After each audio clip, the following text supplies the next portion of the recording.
Hi guys, my name is Chrissy and welcome to my channel. I am making today a wooden bread box for a friend that's moving, and I'm making it as a housewarming gift. I'd like to show you the project and how easy it is for you to take simple sheets of plywood and bring them together and make it something really cool. Let's get started. I'm starting out with 2 pieces of 3/4 inch plywood, and they're going to be 14 inches wide and in 7 inches height. So I'm already cut my pieces at 14 inches. So now I'm going to start cutting for the 7 inch in height. I'm going to be using a table saw for this. You don't have to use a table saw. You can also use a miter saw. Today I'm going to use a table saw. So come on over.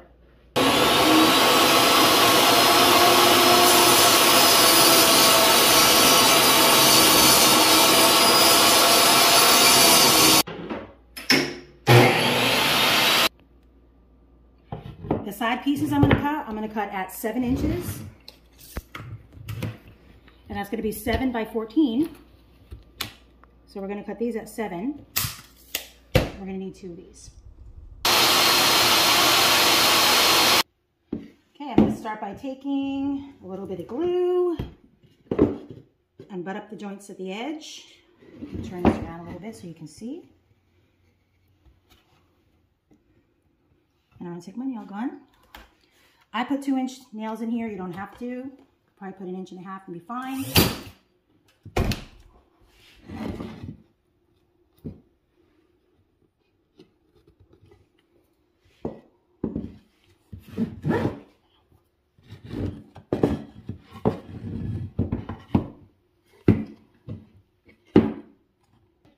Yep.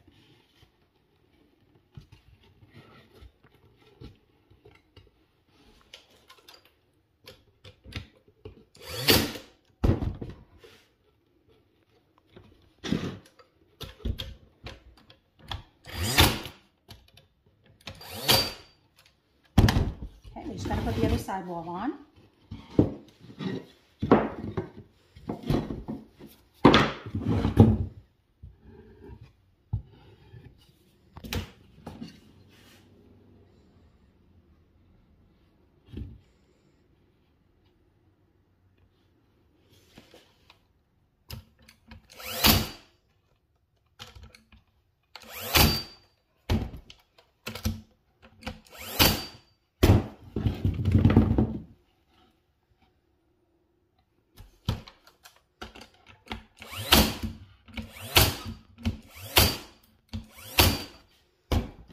No, you don't have to. See, this went totally different than I thought. Okay, now I have a 1/4 inch ply that's just going to go on the bottom, and I'm going to place my box, the already made box, into the corner and just get a quick little measurement to find out where I'm going to cut.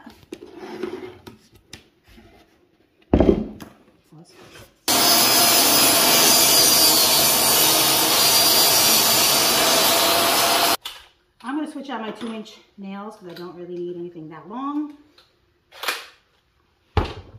And place a little bit of glue.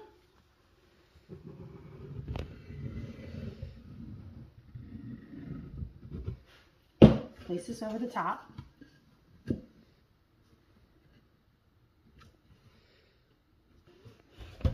And nail this in all the way around.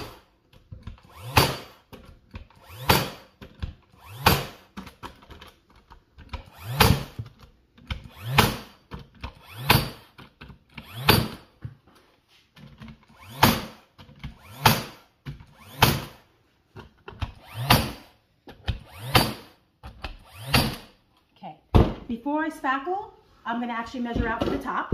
And this, I have a piece of pine that I want to use. It's a prettier wood than plywood.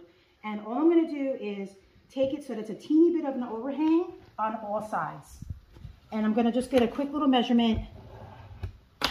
And when this is stained, this is going to look really nice because the bottom's going to be white and the top's going to be stained. Okay? I'm going to put this aside for now until we're ready to sand. But now we're ready to spackle. Do not skip this step because it really gives the piece a real finished product, and it really helps it look really much better. Okay.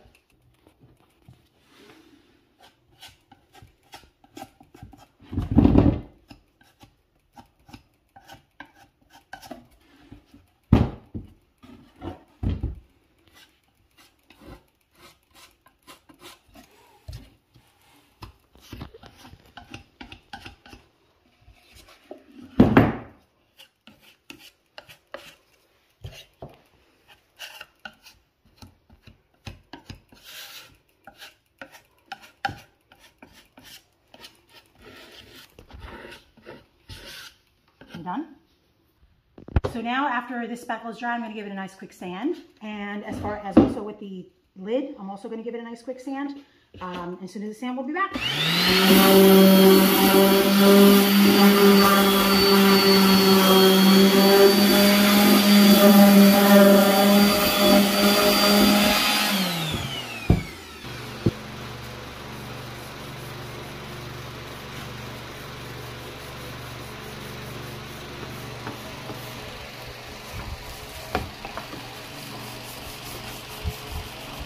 Okay guys, so it's time for me to paint, and I'm just using this very simple white paint.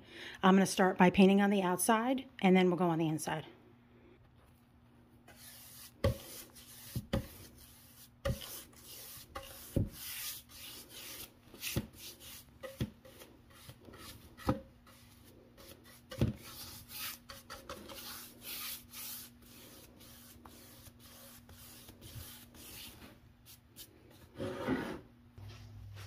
Okay, so we're all painted now, and the next thing I'm going to do is I'm going to put a stencil on here.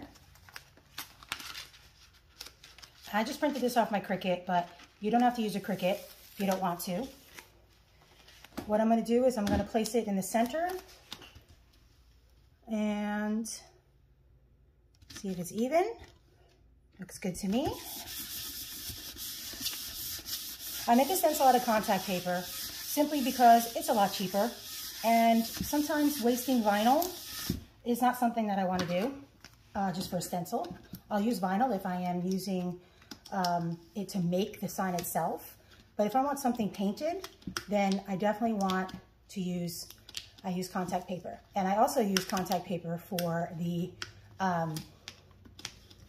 transfer tape. So that works too. So let's get this down. Whoops, put that up. Okay. So right after I get this down, I'm going to make sure that I use the background color to make sure that I seal in this stencil so that I don't get any bleeding when I put my black on. So make sure that it's nice and flat. And I'm going to take my base color and just I use a makeup sponge. A lot of people use makeup sponges. And I just want to dab it a little bit on there. I want to seal the edges so when I do my black, it's not going to bleed.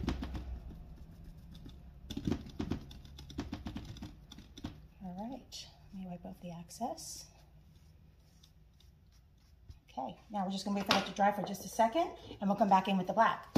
In the meantime, I'm going to start drilling in my this aside for a second. I'm going to start drilling in my handles for the top. I'm just going to use a little bit. I'm going to center this. Make sure that we're centered. I just want to give tiny little pilot holes just so that we don't have a hard time drilling it in.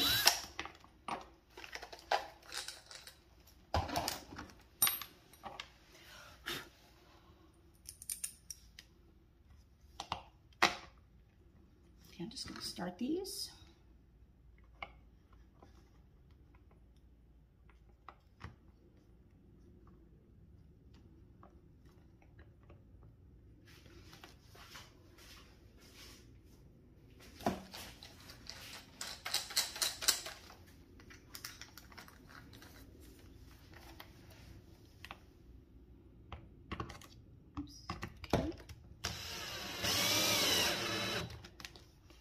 Good. Okay, that's the top. Place that aside for now. This is nice and dry, so we're going to start going back to this now. So I'm going to take a new makeup sponge to do my black. And get rid of some of the black a little bit on the side here. And I'm just going to dab it.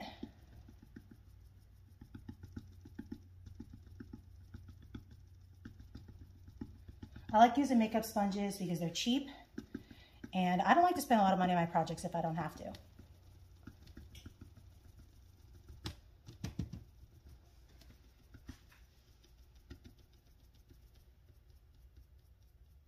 I need to do any touch-ups later, I can. On the white, I usually put a little tape on the edges so they don't get a little bit overzealous on the edges. All right, now I'm going to pull back the stencil.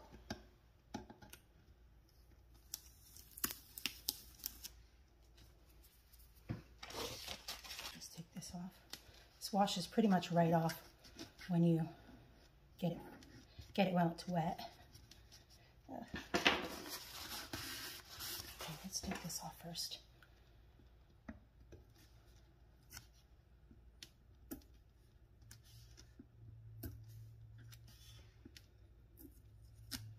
Okay. Now I'll go back and I'll make some touch-ups on this, but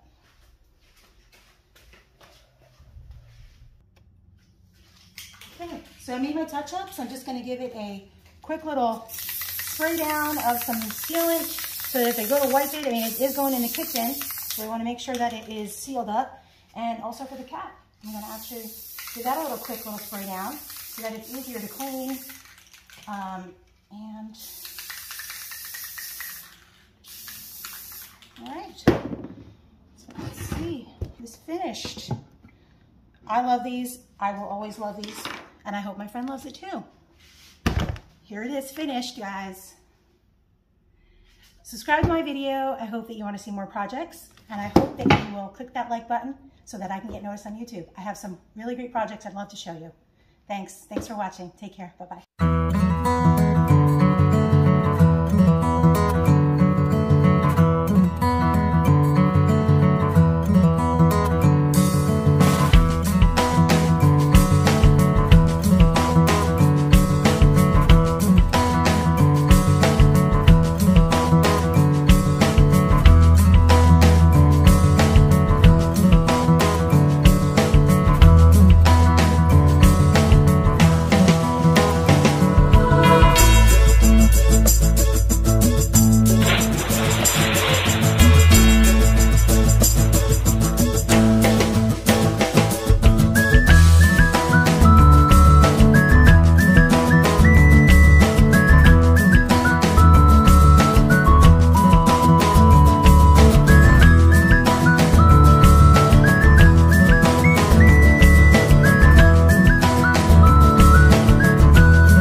这一次我真的睡着了。